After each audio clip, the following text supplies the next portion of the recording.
Shalom Bapak Ibu Saudara sekalian, kita ketemu lagi di dalam bahan materi Komsel sepanjang minggu ini, Saudara. Kita sepanjang 3 bulan ini, kita masih berbicara tentang satu pribadi, yaitu Yesus. Sepanjang minggu ini, kita akan membahas tentang the greatest commandment, atau hukum yang terutama. Suatu hari ada seorang ahli Taurat bertanya kepada Yesus, hukum manakah yang terutama di dalam firman Tuhan? Lalu Yesus menjawab di dalam Markus 12 ayat yang ke-29 dikatakan demikian. Hukum yang terutama, dengarlah hai Israel, Tuhan Allah kita, Tuhan itu Esa. Kasihilah Tuhan Allahmu dengan segenap hatimu dan dengan segenap jiwamu dan dengan segenap akal budimu dan dengan segenap kekuatanmu. Dan hukum yang kedua ialah kasihilah sesamamu manusia seperti dirimu sendiri. Tidak ada hukum lain yang lebih utama daripada kedua hukum ini.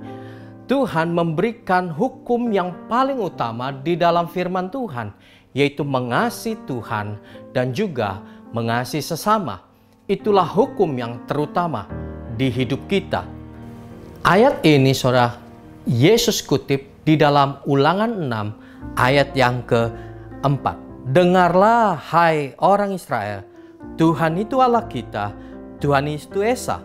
Kasihilah Tuhan Allahmu dengan segenap hatimu dan dengan segenap jiwamu dan dengan segenap kekuatanmu. Apa yang kuperintahkan kepadamu pada hari ini haruslah engkau perhatikan. Haruslah engkau mengajarkannya berulang-ulang kepada anak-anakmu dan membicarakannya apabila engkau duduk di rumahmu, apabila engkau sedang dalam perjalanan, apabila engkau sedang berbaring, dan apabila engkau bangun. Saudara, bangsa Israel mendapatkan hukum ini dan mereka harus mengasihi Tuhan Allahnya dengan segenap hati, segenap jiwa, dan segenap kekuatan mereka. Dan bukan itu saja, mereka harus mengajarkannya berulang-ulang kepada anak mereka dari generasi ke generasi. Saudara, kalau hari ini saudara punya anak, saudara harus mengajarkannya berulang-ulang hukum yang utama ini, mengasihi Tuhan dengan segenap hati. Lalu bagaimana saudara dengan saudara yang belum punya anak atau saudara masih single? Saudara jangan khawatir, saudara tentu bisa mengajarkannya kepada anak-anak rohani saudara. Saudara harus hidup di dalam yang namanya pemuritan. Ketika engkau hidup di dalam pemuritan, engkau menjadi anak rohani, maka Bapa rohanimu akan mengajarkan kepada hidupmu tentang mengasihi Tuhan dengan segenap hati. Dan ketika engkau punya anak rohani, engkau pun juga bisa mengajarkan kepada anak-anak rohanimu tentang bagaimana mengasihi Tuhan dengan segenap hati. Ajarkan terus ini kepada anak jasmanimu dan juga anak-anak rohanimu. Yang pertama, saudara, dikatakan kasihilah Tuhan Allahmu dengan segenap hati. Apa maksudnya, saudara? Kalau saudara selidiki kata hati di sini, di dalam bahasa Yunaninya disebut dengan kata kardia. Dari kata kardia muncullah kata kardio yang artinya jantung. Jantung adalah organ tubuh yang paling penting di dalam hidup manusia. Engkau bisa punya segala hal, engkau bisa dapatkan banyak hal di dalam hidupmu. Tetapi kalau jantungmu berhenti, saudara, maka segala yang engkau punya itu tidak ada artinya. Karena apa? Karena jantung adalah organ yang paling penting di dalam hidup manusia. Demikian juga hidup kita. Apakah yang paling penting di dalam hidup kita? Hidup kita adalah roh. Itulah inti daripada manusia itu sendiri. Yohanes 4 ayat 24 dikatakan demikian. Allah adalah roh, dan barang siapa menyembahnya atau datang menghadap kepada dia, haruslah di dalam roh dan kebenaran. Kita adalah roh yang mempunyai jiwa dan diam di dalam tubuh kita. Manusia itu adalah roh. Makanya saudara, kita berhubungan dengan Tuhan, kita berkomunikasi dengan Tuhan dengan roh. Roh kita juga harus diberi makan. Apa yang menjadi makanan dari roh kita? Yang menjadi makanan dari roh kita adalah firman. Jadi saudara, kita mengasihi Tuhan dengan segenap hati. Artinya saudara, kita bertemu Tuhan di dalam firman-Nya. Kita mengasihi Dia, kita bertemu dengan Dia di dalam firman-Nya. Kalau seseorang mengasihi orang lain, saudara, dia pasti inginnya bertemu dengan orang itu sendiri. Demikian juga kalau kita mengasihi Tuhan, kita seharusnya juga bertemu dengan Tuhan itu sendiri melalui firman-Nya. Karena hidup kita, roh kita harus diberi makan firman Tuhan. Apakah hari ini saudara, setiap pagi ketika kita bangun pagi, kita berkata kita mengasihi Tuhan, kita bertemu dengan firman-Nya setiap hari di dalam kehidupan kita. Yang pertama adalah kita mengasihi Tuhan dengan roh kita. Yang kedua dikatakan, dan kasihilah Tuhan Allahmu dengan segenap jiwamu dan dengan segenap akal budimu. Yang kedua adalah kita mengasihi Tuhan dengan jiwa kita. Apa itu jiwa kita? Jiwa kita adalah pikiran kita, perasaan kita, dan keinginan atau kehendak dalam hidup kita. Apakah kita masih memikirkan hal-hal yang baik? Apakah kita masih memikirkan hal-hal yang utama? Apakah kita masih memikirkan hal-hal yang mulia? Saudara, ketika kita mengasihi Tuhan dengan jiwa kita, seharusnya kita berpikir hal yang baik, hal yang suci, hal yang sedap didengar, semuanya dipikirkan oleh hidup kita. Demikian juga kita mengasihi Tuhan dengan perasaan kita. Seringkali saudara, perasaan kita mengganggu hidup kita.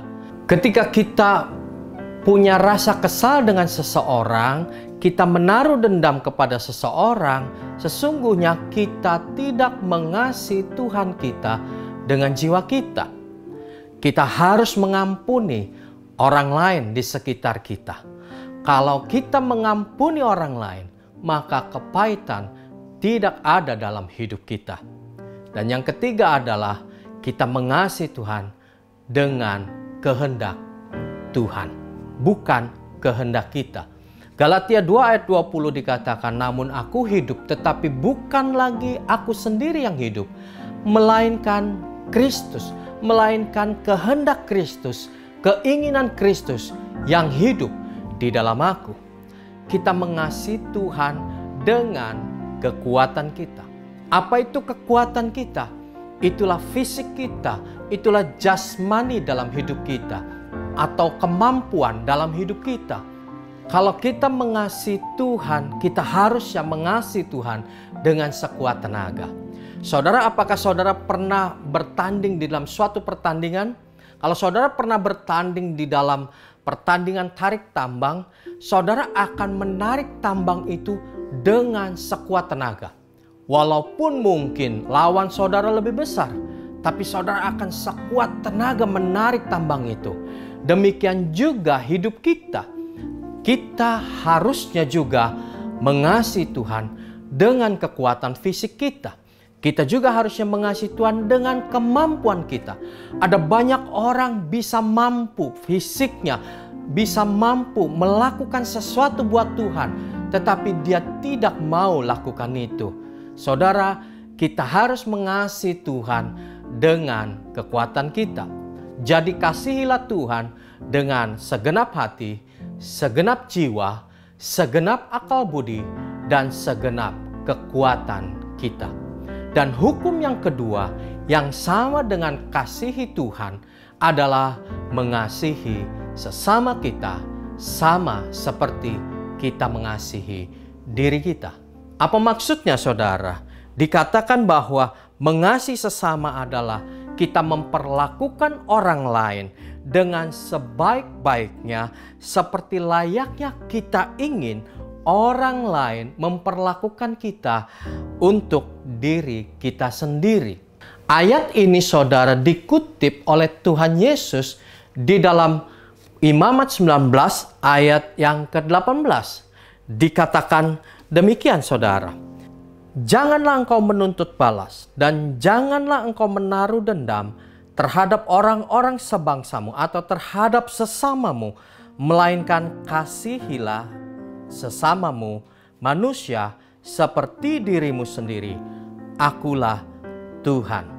Di ayat sebelumnya dikatakan janganlah engkau membenci saudaramu. Ada 3 hal saudara di Imamat 19 ayat 18 ini. Yang pertama adalah kita jangan membenci saudara kita. Kita jangan menuntut balas kepada saudara kita. Dan kita jangan menaruh dendam kepada sesama kita. Tetapi kasihilah sesamamu manusia seperti dirimu sendiri. 2 hukum ini, ketika kita lakukan ini, kita sedang menggenapi firman Tuhan, sedang menggenapi hukum Tuhan. Sepanjang Komsel minggu ini ada beberapa pertanyaan yang harus kita diskusikan. Yang pertama adalah bagaimana caranya kita mengasihi Tuhan dengan segenap hati, segenap jiwa, segenap akal budi, dan dengan segenap kekuatan dalam hidup kita. Yang kedua adalah bagaimana caranya kita mengasihi sesama kita. Kita tidak menaruh membenci saudara kita di dalam hati kita. Kita tidak menaruh dendam dan kita tidak membalas kesalahan orang lain terhadap hidup kita. Minggu ini biarlah kita membahas The Great Commandment ini, hukum yang terutama ini, agar kita menggenapi seluruh hukum-hukum Tuhan. Tuhan Yesus memberkati saudara.